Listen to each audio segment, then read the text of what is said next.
2-minute warning to press briefing, 2-minute warning to press briefing. Thank you.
Hi, everyone.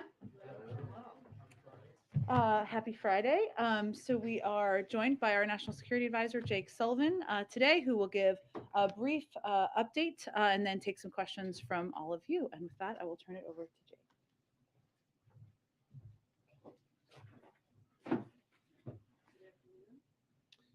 Good afternoon. Thanks, everybody, for giving me the opportunity to be here. I'd like to make a few comments on the situation in Russia and Ukraine, and then I'd be happy to take your questions. We continue to see signs of Russian escalation, including new forces arriving at the Ukrainian border. As we've said before, we are in the window when an invasion could begin at any time, should Vladimir Putin decide to order it. I will not comment on the details of our intelligence information, but I do want to be clear. It could begin during the Olympics, despite a lot of speculation that it would only happen after the Olympics. As we've said before, we are ready either way. We are ready to continue results-oriented diplomacy that addresses the security concerns of the United States, Russia, and Europe, consistent with our values and with the principle of reciprocity. We've continued to make that clear to Russia in close coordination with our European allies and partners. We are also ready to respond decisively alongside those allies and partners should Russia choose to take military action. Our response would include severe economic sanctions with similar packages imposed by the European Union, the United Kingdom, Canada, and other countries. It would also include changes to NATO and American force posture along the eastern flank of NATO, and it would include continued support to Ukraine. The president held a secure video conference today with key allies and partners to coordinate our approach to this crisis.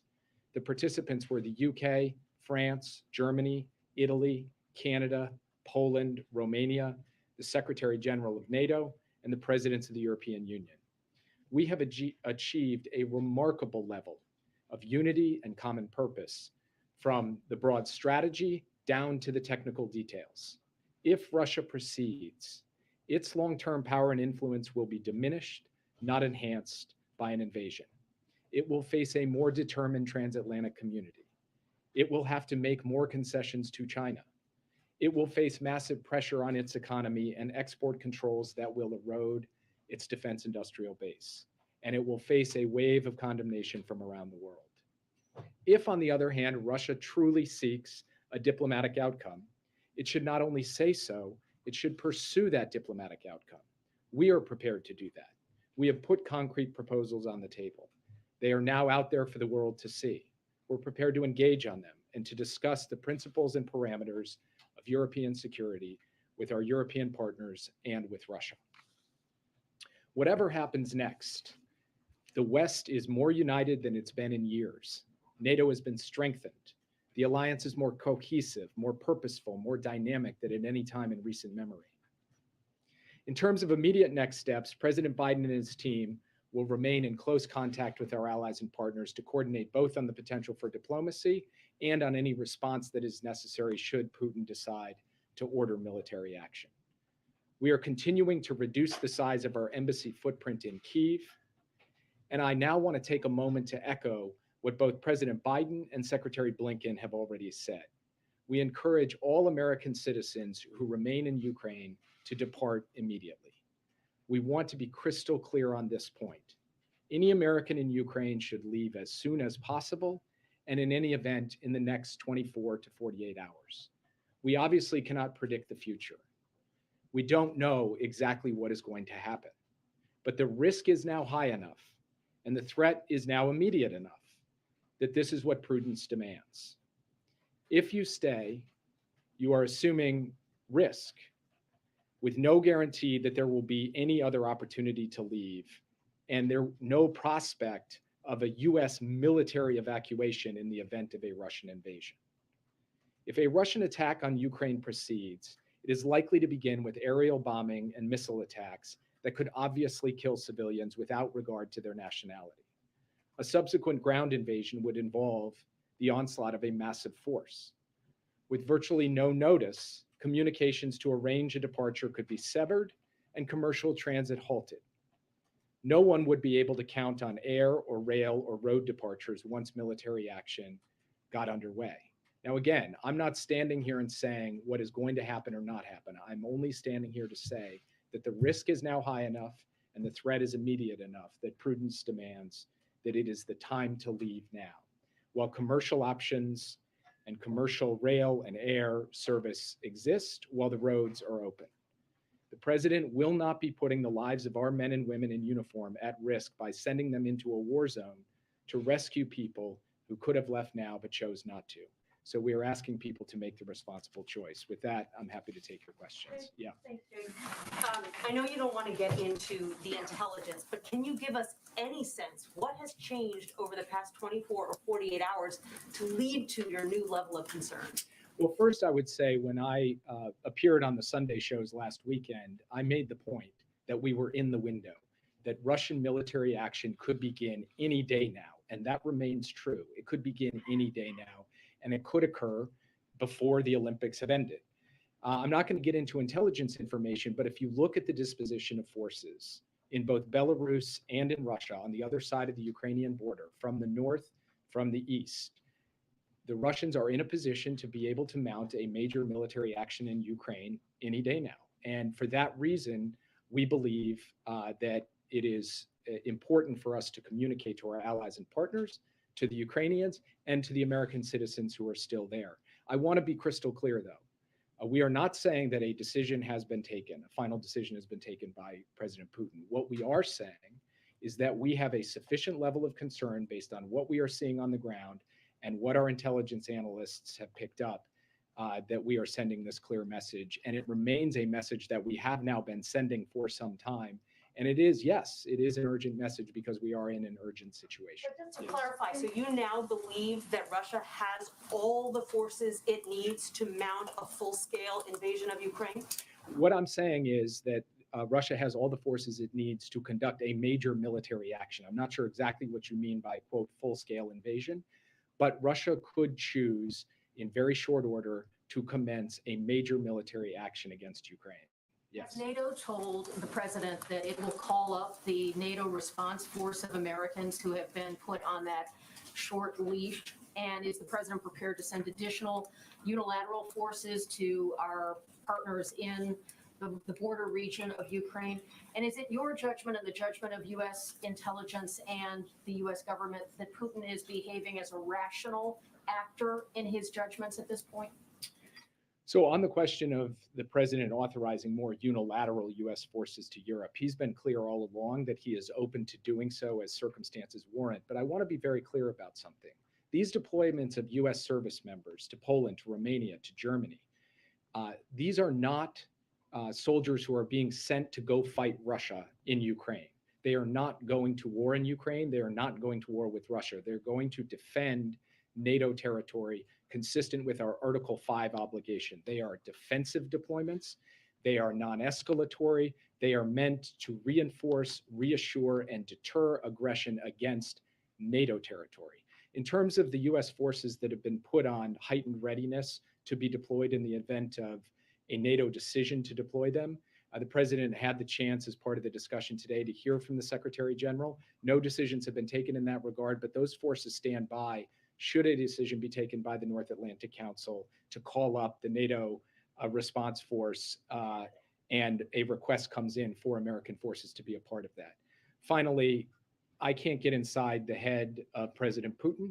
I'm not going to speculate as to his motivations, his intentions, or at this point, his decisions. All I will say is that we are ready either way. If President Putin wants to engage in diplomacy, we are prepared to engage in diplomacy. We would like to find a diplomatic path forward, and we've sketched out the parameters and principles for that. If President Putin chooses to move forward, we will work in lockstep with our allies and partners to respond decisively. Yeah. Thanks, Jake. It sounds like you're saying that the assessment previously that Putin has not yet made a decision still stands. So I guess based on that, is it your assessment that it's more likely that invasion could happen now than previously believed? Look, it's hard to assign percentage probabilities to any of this. We have to think about the range of scenarios that we confront, and it's our job to be ready for all of them. So what I will say is that the way that he has built up his forces and put them in place, along with the other indicators that we have collected through intelligence, makes it clear to us that there is a very distinct possibility that Russia will choose to act militarily, and there is reason to believe that that could happen on a reasonably swift time frame. Now, we can't pinpoint the day at this point, and we can't pinpoint the hour, but what we can say is that there is a credible prospect that a Russian military action would take place even before the end of the Olympics. And the warning that you just delivered to Americans who are in Ukraine saying that they should get out now while they still can, do you have a picture of how many Americans right now are in Ukraine? I would refer you to the State Department for the specifics on this because I don't want to do it off the top of my head. There's basically two categories. There are those who have registered with the embassy and those who have not registered with the embassy. In the first category, obviously, they have a number, although some of those folks have already left and didn't deregister. In the second category, we don't know because, of course, no American is obligated or required. So you can't fix a perfect number, but they're the ones who are best positioned to be able to explain what our current picture is of American citizens in Ukraine. What I can do is stand before the world media and send a very clear message to all Americans and to any American who's in Ukraine right now who needs help, needs financial help or needs logistical help to take advantage of a commercial option to get out, please call the U.S. Embassy in Kyiv because we stand ready to provide that help. Yes. Thanks, Jake. Just two quick questions. One, are you looking at this being some kind of attack on Kyiv, on the Donbass, on another region? Do you have any sense of that? And then what is the level of confidence that the intelligence community has in what they're hearing about this plan, especially about the potential for it to come before the end of the Olympics? When you say, I'm sorry, can you repeat the second question? Just around the confidence that the intelligence world has around whether this will happen before the Olympics. The intelligence community has sufficient confidence that I can stand before you today and say what I have said, which is that there is a distinct possibility that Vladimir Putin would order a military action, an invasion of Ukraine in this window, in this time period. And that could include the time period before February 20th, before the Beijing Olympics have been completed. And so they believe that everything I have just said is well grounded in both what they are seeing on the ground and what they are picking up through all of their various sources. Now, to your question about what type of action it would be, we've been clear that it could take a range of different forms, but I want to be equally clear that one of those forms is a rapid assault on the city of Kyiv. That is a possible line of attack, course of action that the Russian forces could choose to take. They could also choose to move in other parts of Ukraine as well. The last point that I would make, and I know this has been the subject of a fair amount of back and forth between the administration and the press over the course of the past week, we are firmly convinced that the Russians, should they decide to move forward with an invasion, are looking hard at the creation of a pretext, a false flag operation, something that they generate and try to blame on the Ukrainians as a trigger for military action. And we are calling that out publicly because we do believe that if Russia chooses to do that, they should be held to account. The world should not believe that a false flag operation that they conducted is a legitimate casus belli for going into Ukraine. Yes. Thank you so Thanks, much. Jake. You mentioned that you do not want to say that Putin has made a decision, but does the United States believe that that President Putin has made a decision? Because PBS NewsHour just reported a little bit ago that the United States does believe that Putin has made a decision and has also communicated that decision to the Russian military. Is that accurate? The report that you just referenced, which I have not seen yet, it does not accurately capture what the U.S. government's view is today. Our view is that we do not believe he has made any kind of final decision, or we don't know that he has made any final decision, and we have not communicated that to anybody. Yes. Follow up on that. It's just my colleague Nick Schifrin who's doing that reporting. He's citing 3 Western and defense officials who say the U.S. does believe that Putin has made up his mind, has communicated that to the military, and that they've been shown intelligence on that. You're saying that's not true? What we have communicated to our allies and partners, all 30 allies in NATO, plus a range of other partners, our latest intelligence information. And it does not include a statement that Vladimir Putin has definitively given an order to proceed with the invasion. Yes. You haven't shown anything from your NATO allies either. I'm sorry? You haven't been shown any evidence or briefed on intelligence that speaks to that from NATO allies. We have not seen anything come to us that says a final decision has been taken, the go order has been given. What I will say, and the reason I'm up here talking in the way I am to American citizens, the reason we are taking the various actions we're taking, the reason the president convened our closest allies and partners from across the NATO alliance and the European Union, is because we believe he very well may give the final go order. That is a very distinct possibility, but we are not standing here before you today and say the order has been given, the invasion is on. It may well happen. It may well happen soon. But we are not saying, I think, the way that you've just characterized it. I have not seen this PBS report yet, but as you've characterized it, that does not capture the communication that we are making to our NATO allies, nor what we understand internally. Yes. Given the risk that you've laid out, the fact that you're not 100% certain that Putin has made a decision yet, we have seen other world leaders meeting with Putin. Has there been any more thought to President Biden engaging with him directly? I would expect that President Biden will engage by telephone with President Putin, but I don't have anything to announce for you on that right now. Yes. Just a quick answer. Because this is getting so close now, and the concern that you're weighing towards the American people, is there a need to provide some underlying evidence of just what you're seeing that shows Americans this is a country that went through Iraq and concerns about what the intelligence is showing? Does the administration see a need to just provide underlying intelligence? Well, let me just start with a fundamental distinction between the situation in Iraq and the situation today. In the situation in Iraq, intelligence was used and deployed from this very podium to start a war. We are trying to stop a war, to prevent a war, to avert a war. And all we can do is come here before you in good faith and share everything that we know to the best of our ability while protecting sources and methods so we continue to get the access to intelligence we need. But there's another big difference between what happened in 2003 and what's happening in 2022. And that is, in that case, it was information about intentions, about hidden things, stuff that couldn't be seen. Today, we are talking about more than 100,000 Russian troops amassed along the Ukrainian border with every capacity out there in the open for people to see. It's all over social media. It's all over your news sites. So you can believe your own eyes that the Russians have put in place the capabilities to conduct a massive military operation against Ukraine, should they choose to do so. And then finally, I would just say, if you look at the course of the past few months, as we have said, we predict there will be a buildup of this kind. Our information is telling us that the Russians are likely to move in these ways.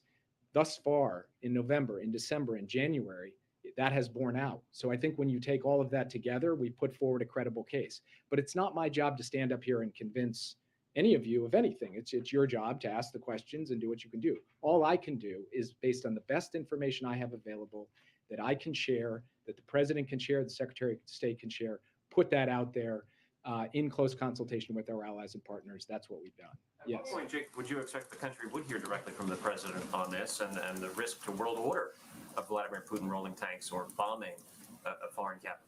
Well, first, the country has heard from the president directly on the Ukraine subject many times over the course of the past 3 months, and they will continue to. So it's not like President Biden has been silent on this question. He has been very vocal on it. He has spoken to every aspect of it.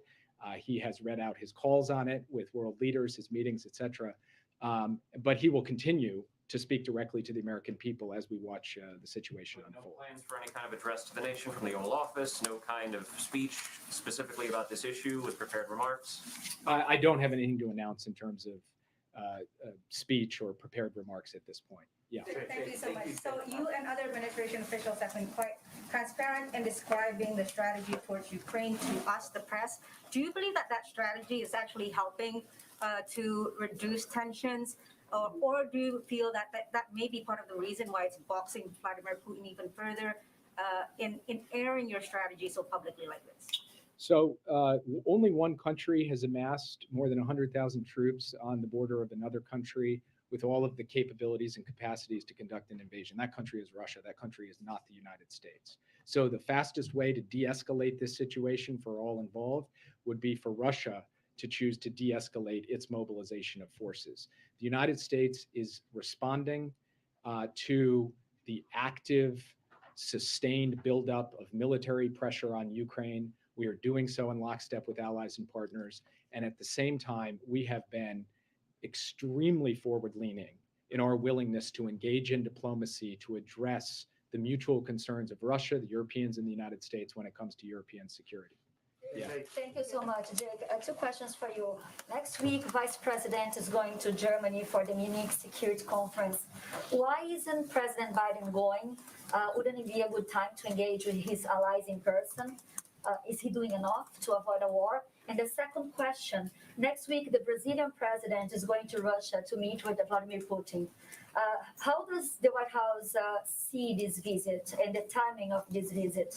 And do you guys expect anything from the Brazilian president during his meeting? If you simply looked at a catalog of the engagements the president has had with his allies and partners, including the engagement he had today, that catalog alone would be a rebuttal to the proposition that he's not doing enough to rally the West and to offer Russia a credible diplomatic path out of this.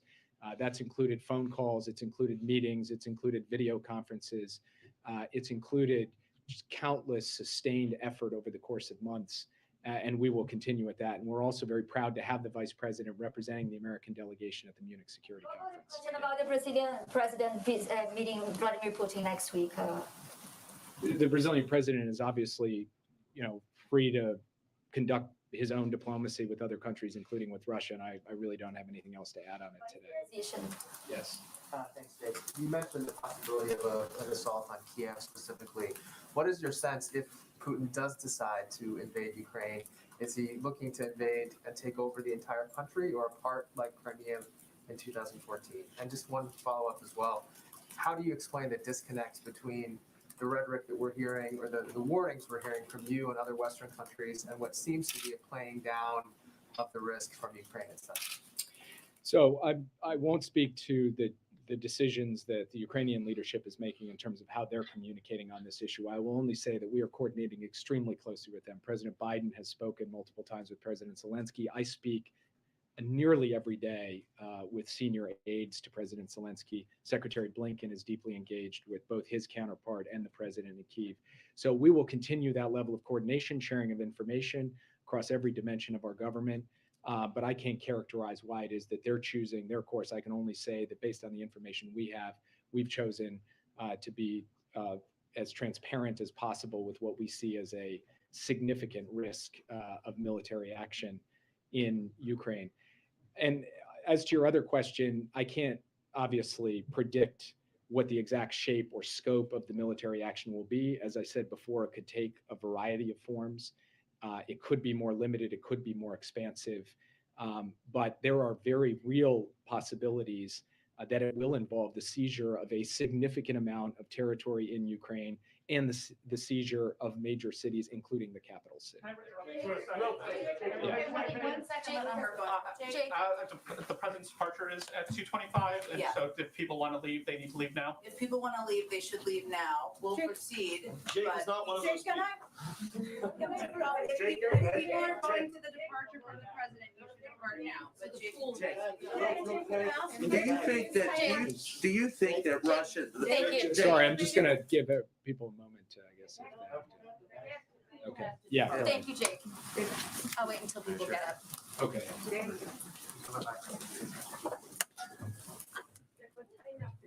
you for taking my question.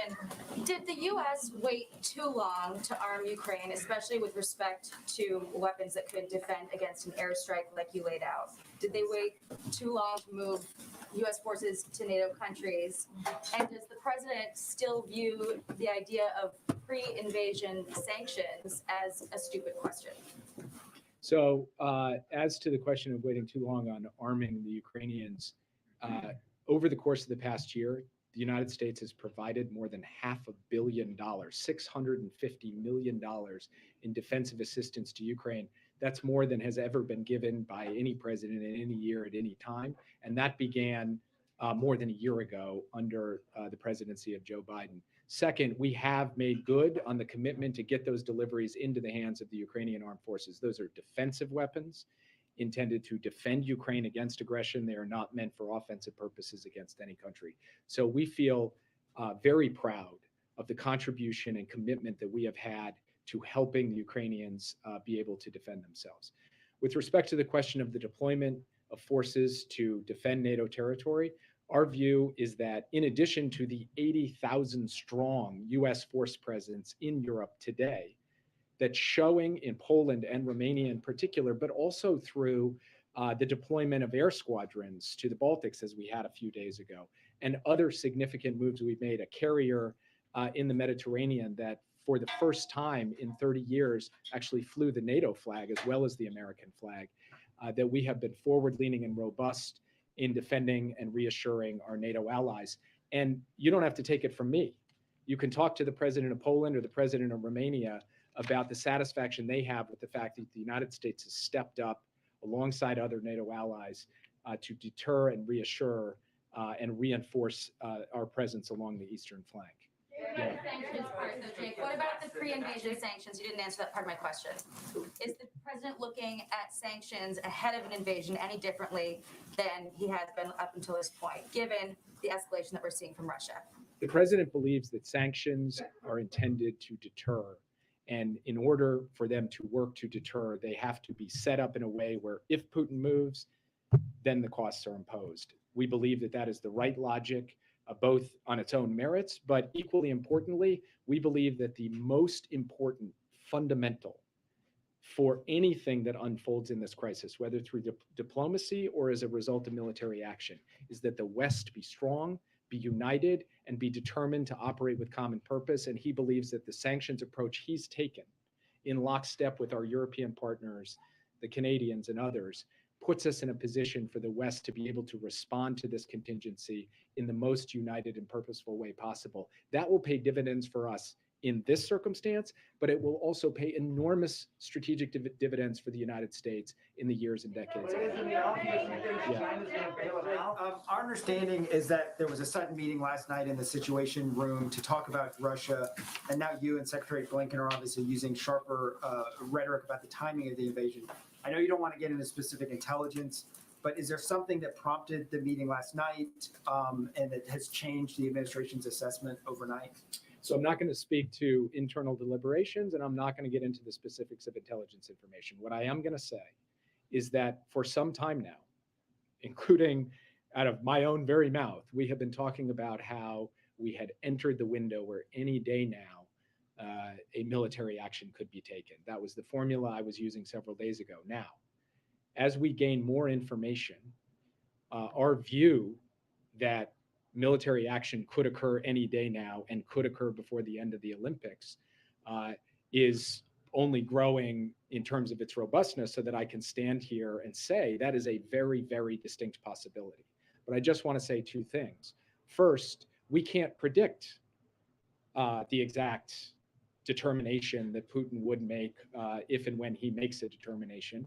So all we can say is that the strong possibility of action, the distinct possibility of action in a relatively near-term time frame, including along the time frame that I've laid out, that Secretary Blinken talked about, that is backed up by our view of what's happening on the ground, and it's backed up by information that we continue to acquire day by day, including over the course of the past few days. Yes. Do you believe that? Jake, why would can you delve into a little bit more? Why would Russia risk provoking China with an action during the Olympics? And secondly, can you just speak more broadly to the China-Russia, what looks like an emerging alliance here on certain issues, and how much does that concern you? So I'd say three things about this. First, Russia's calculus vis-a-vis China, whether they're going to make Beijing upset or not, that's kind of between Russia and China, and Putin will obviously have to decide what he wants to do on that front. China also has its own decisions to make. And to the extent that they are giving a wink and a nod or a green light to a Russian invasion of Ukraine for no justified reason, I believe that China will ultimately come to suffer consequences as a result of that in the eyes of the rest of the world, most notably in the eyes of our European partners and allies. And then finally, I would just say that we do not believe that China can compensate Russia for the economic losses that would be sustained in the event of an invasion due to sanctions and export controls and the like. Just one more thing on the broader issue of China and Russia, because there was quite a bit of hype about the statement that they put out, and it was a notable statement that we have taken a careful look at. I've said this before, I want to say it again, and then I'll leave because Jen is now standing up, and I think it's well past my time to go. The United States, under the Biden administration, has confidence in us and in the West. We are 50% plus of global GDP. China and Russia are less than 20%. We have innovation, we have entrepreneurship, we have freedom. And when you put all of that together, the tools and capacities that we can bring to bear, now that we are more united, more purposeful, more dynamic than we have been in a very long time, we are well situated to be able to deal with any threat or challenge that would be posed to us by any autocracy in the world, including the two that you just mentioned. So let me just leave it at that. Thank you, guys. You don't think China could bail him out from sanctions, right, Jake? to be clear, you can come as long as you want. I just don't want to get in trouble with your team when we ask you to come back the next time. Absolutely. Apologize for the confusion. So the president's still in a meeting. Karine here is going to monitor when he gets out of the meeting, when you all need to depart. Amr or others, if you want to come back, sorry, we did not want you to miss the president's departure, but we had a little miscommunication internally. Yes, and he is still meeting, so it will not leave without him. We have been assured of that. Okay, I don't have anything at the top. I know you've covered a lot of topics, but I know there's a lot going on in the world. So why don't we go to whatever else or that you'd like to discuss? On that, just say on that, what should we expect this weekend? Things have obviously escalated or moved forward. Is the president going to be talking to European leaders? What should we expect this weekend as this moves forward? Sure. Well, as you know, the president just spoke with a number of his European counterparts, as well as Prime Minister Trudeau. I believe we put out. Have you seen a readout yet of his call with Prime Minister Trudeau? If not, I will give it to you right now. Have you seen it yet in your inbox? Okay, this is what happens when you don't bring your phone out here. So here you go. Today, Prime Minister Trudeau was obviously part of the planned meeting as well. He also had a separate meeting with him where they discussed the ongoing blockade of key bridges and crossings between the United States and Canada, including Detroit Windsor, Sweetwater, Coots and Pembina Emerson. The two leaders agreed that the actions of the individuals who are obstructing travel and commerce between our two countries are having significant direct impacts on citizens' lives and livelihoods. The president expressed his concern that United States companies and workers are experiencing serious effects, including slowdowns in production, shortened work hours, and plant closures. The prime minister promised quick action in enforcing the law, and the president thanked him for the steps he and other Canadian authorities are taking to restore the open passage of bridges to the United States. In turn, the prime minister also thanked the president and his administration, the governor of Michigan, and U.S. officials for all of the assistance that we have provided to resolve the disruption, and the two leaders agreed to stay in close touch. In terms of this weekend, I just wanted you to have that component, another important thing happening right now. In terms of this weekend, as you know, the president will be at Camp David, which is fully equipped to have engagements of all sorts, including with his national security team or European counterparts. We are making these decisions about who he'll engage with on a day-by-day basis. We will keep you all abreast of that, as we have done to date. But he'll be at Camp David, and I would expect that he'll be engaged closely with his teams here, as well as his foreign counterparts. On Supreme Court, Yeah. when will President Biden meet with Senate Republicans in the Judiciary Committee? And also just a point of clarification from the interview with Lester Holt. About, I believe he said about 4 people he's doing the deep dive on. 3.5, 4.5. There's no 3.5 people. If you could just offer, are we down to 4 finalists? Well, I'm not going to build on what the president said. It is natural that as this process has proceeded, that the list would become smaller. That's a natural part of the process. But again, as he's said many times, he is looking at a range of qualified individuals, strong legal minds, individuals with strong credentials, who have strong character and a dedication to the rule of law. But in terms of the specific numbers, I understand your question. It's natural it will be growing smaller, but I don't have anything to build on to what he said. Senate Republicans? He will continue to consult closely with Democrats and Republicans. That will continue into next week, but I don't have anything to preview for you at this point in time. Go ahead. Thanks, Jen. The diplomats that are being moved out of the U.S. Embassy in Ukraine, where are they going? Are they going to other countries? Are they being taken to safer locations within Ukraine? What can you tell us? It's a great question. I'd really refer you to the State Department. Typically, when we reduce a presence at an embassy, that means they depart the country. But I can certainly check with them and get you more details on that. Typically, it means they would return to a home base. What's the administration's current assessment of Putin's strategy in the Black Sea? Is it to cut off Ukraine's naval access? In terms of the exercises?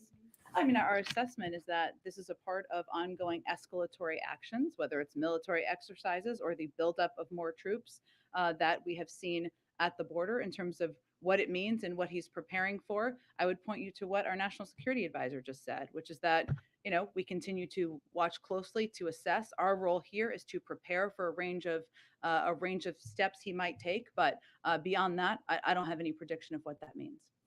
Go ahead. Thanks, Jen.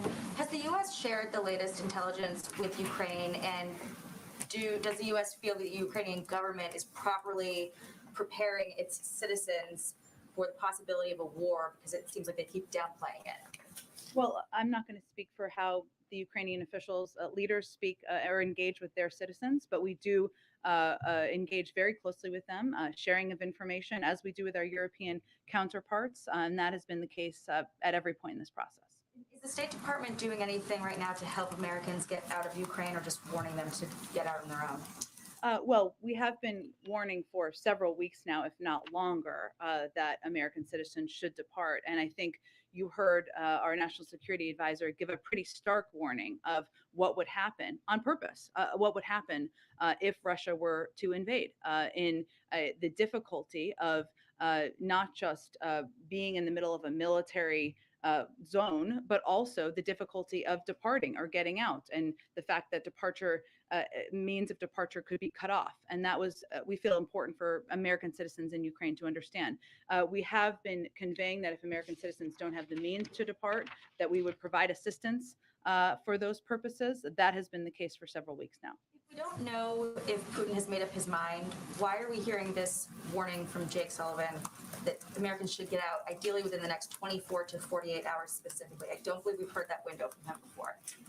Because we recognize that if President Putin were to decide to invade, that this would make it a very difficult circumstance on the ground for American citizens. We don't have an assessment, as you heard him say, of him making that decision, but he could make that decision at any point. And we want to be very clear and direct with American citizens about the risk that that would pose to them, that the risk that would be posed to any civilian if they remain in the country.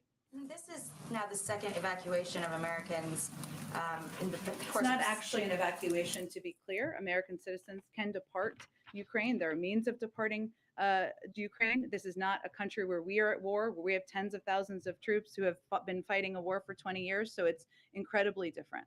Correct. You are correct in that. But it's the second time we've urged American citizens to get out of the country. Actually, we've urged American citizens to depart a number of times, and that is. Well, I think this, but let me finish here, because I think it's important for people to understand. We urged American citizens to depart Kazakhstan. We urged American citizens to depart Ethiopia. This is a responsibility that the State Department and our diplomats who are serving there and serving around the world take on to keep American citizens safe. And it may not be front and center on the news in the United States, but those are conflict areas and zones where we are constantly monitoring. These are the two major events that have happened under this administration. And I would say the people in Ethiopia would differ with that, as would the people in Kazakhstan or other parts of the world where they have been under dangerous circumstances, and they look to the United States to provide up-to-date information of their safety and security in the country. The president has frequently talked about getting out of Afghanistan as a major event. It has impacted his polling. This is a current event that is underway.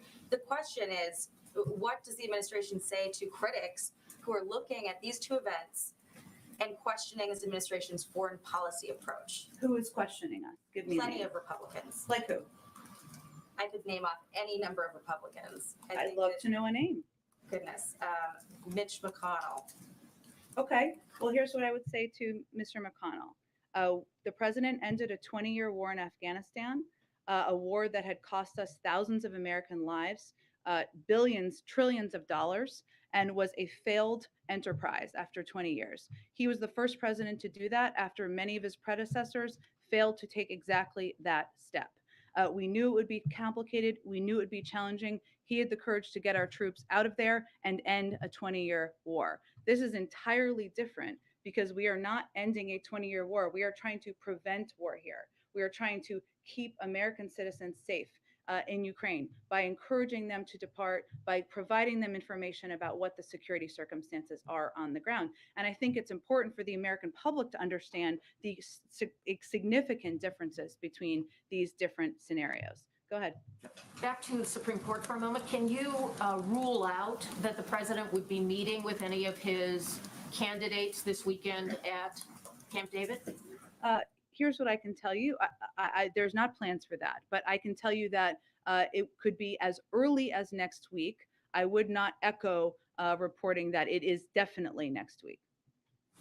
Given the heightened state of concern about Russia and Ukraine, does that at all affect the timetable for the president on his Supreme Court pick, simply because of the time and attention he would need to devote to that? And because Senate Democrats were very upfront saying they were encouraging the president to move quickly. Do you sense that there is an increase in the tempo for the president to move on his selection process? We remain on track for the president to make a decision and announcement on who he's going to nominate to the Supreme Court this month, in the next few weeks. That was his intention from the beginning, remains his intention now, and he will continue to read a range of cases, study the materials about a range of candidates. That has not been changed by whatever decision President Putin makes. Go ahead. Yeah, Jane, in the NBC interview, the president said he rejected the findings of the after-action report about the State Department and military response to Afghanistan. Does that mean the president has ruled out any action that might be viewed or read as accountability? Well, Steve, I think it's important for people to understand there was no after-action report. The Washington Post report was not an after-action report. It was based on a range of FOIA documents, which is their right to do, based on individual interviews of members of the military, including many who were not a part of policy-making decisions in the Situation Room. Some were, many were not, but that is not an after-action report.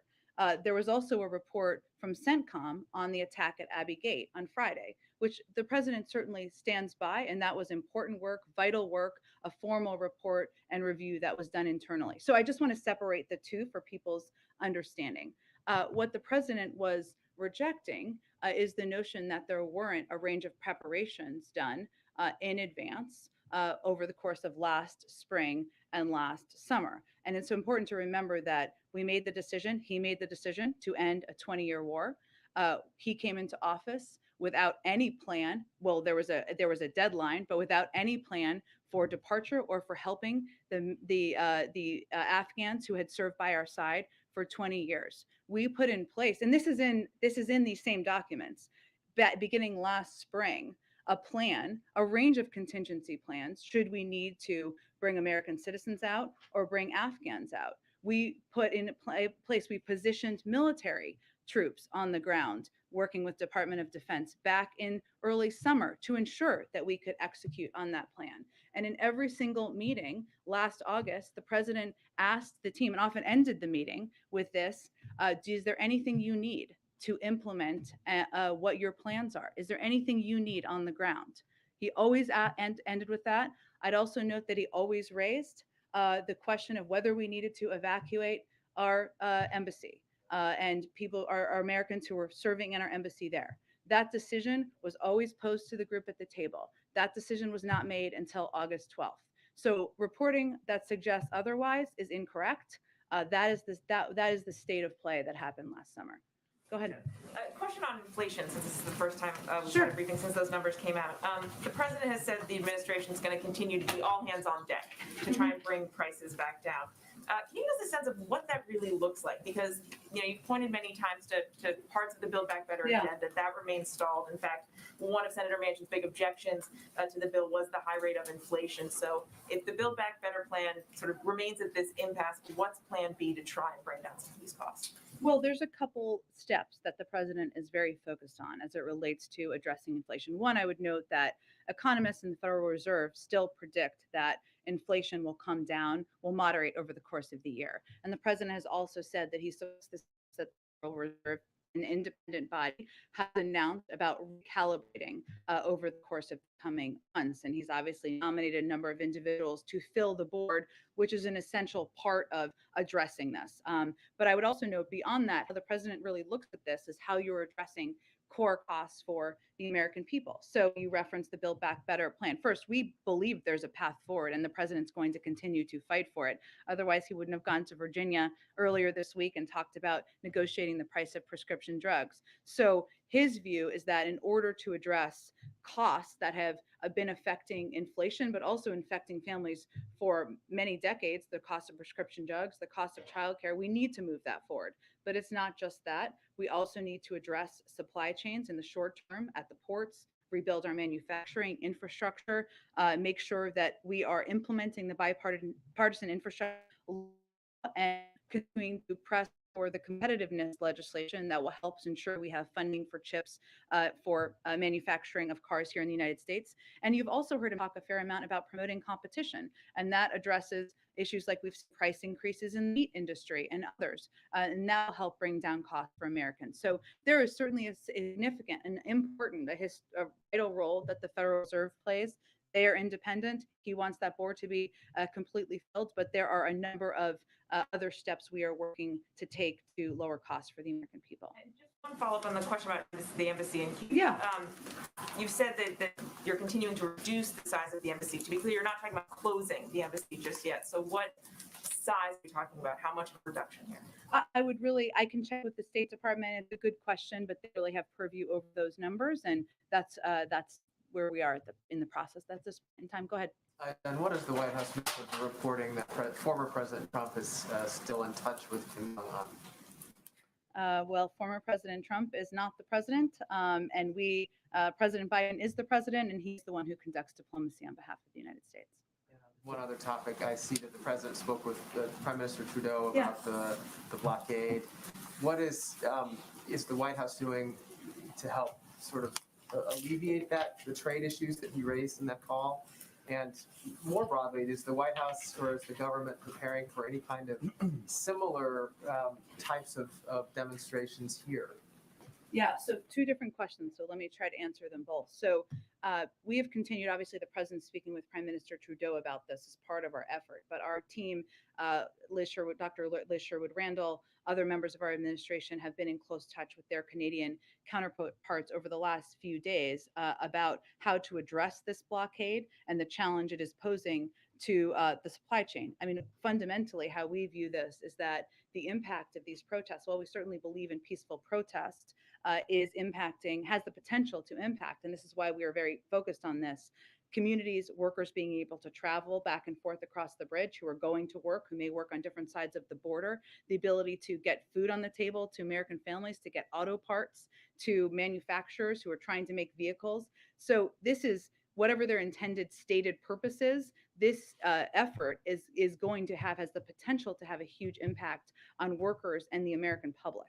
But to go back to your question, we are in very close contact with Canadian officials. We've also taken steps to help detour routes so that a number of these trucks can move in different routes and be able to cross the border. So, for example, while the Windsor-Detroit Ambassador Bridge continues to remain closed, Port Huron is fully operational. Customs and Border Patrol is rerouting traffic to Port Huron, where all 9 commercial lanes are open. The Detroit-Windsor Tunnel is open, which is a way that individuals who are trying to work on different sides of the border are able to travel as well. And Secretary Mayorkas has also spoken with local officials in affected and potentially affected states, as has Secretary Buttigieg has been deeply involved with this as well. On your second question, we are, of course, on reports of a similar freedom convoy, I think you're asking about, right, in DC, event in DC in early March. The Department of Homeland Security obviously put out a statement on this the other night. They're aware of these reports. They're taking all necessary steps to ensure that the convoy does not disrupt lawful trade and transportation or interfere with federal government and law enforcement operations. On reports that this convoy is causing disruptions at the Super Bowl, the Department of Homeland Security, or could, I should say, the Department of Homeland Security is surging additional staff to its incident command post. There's strong cooperation with the California Highway Patrol, the Los Angeles Police Department, and state and local authorities. And the department already has a lead field coordinator and emergency operations center in place, as would be standard protocol, given this is a large event, the Super Bowl. And they will build on that. There's already 500 DHS personnel providing extensive air and maritime security resources. So we are in both close touch with our Canadian counterparts, also with local officials through our Department of Homeland Security. Our Secretary of Transportation is also deeply involved in this, and we're working to address this on all fronts. Go ahead. Thanks, Jen. Just to follow up on Jeff's question, is it still accurate to say that the Biden administration has not heard back from the North Koreans despite the outreach? Correct. And on the conversation that President Biden is expected to have with President Putin, is that happening today? I don't have anything to project in terms of the timing. Okay, and I think we have to wrap it up. You want to do the last one, quick? Yeah, real quick. Well, can I ask on two things? Yeah. First of all, following up on what you said earlier, confirming that interviews with Supreme Court candidates could begin as early as next week. Does he have in mind how many he wants to interview? Is it just a few? Is there a number that he has in mind? And how long do you expect that process, the interview meeting process, to go? Just next week or further? Well, what I can tell you is that the interview process for any president typically happens very late in the process. And in terms of the specific number, I'm just not going to get into that level of detail. One more question. I'm asking for a colleague regarding his position on the bankruptcy law for student loan debt. President Biden voted repeatedly as a senator to make it harder for student loan borrowers to erase their debts through bankruptcy, like other secured debts such as credit cards. 2 years ago, as a presidential campaign, he campaigned on overhauling the bankruptcy law to ease student debt, in addition to his pledge to forgive $10,000 per student in federal student loans. Why hasn't he acted to this point on the bankruptcy law in addition to the pledge on debt forgiveness? I'm happy to check on the status of that legislation. I don't know where it is in the process, but what I could reiterate for you is that the president has forgiven $15 billion in student loans, benefiting more than 675,000 student loan borrowers since he took office. No one has been required to pay a single dime in federal student loans, and he extended the hiatus of payment until May to give people some extra breathing room. I'll check and see the status of that. Thanks, everybody. Pfizer pulling the application for the authorization for the vaccines for under 5. Is there a White House reaction to that? I know they're going to do a briefing. The FDA is, so I will leave it to them to speak to their data. Thanks, everyone.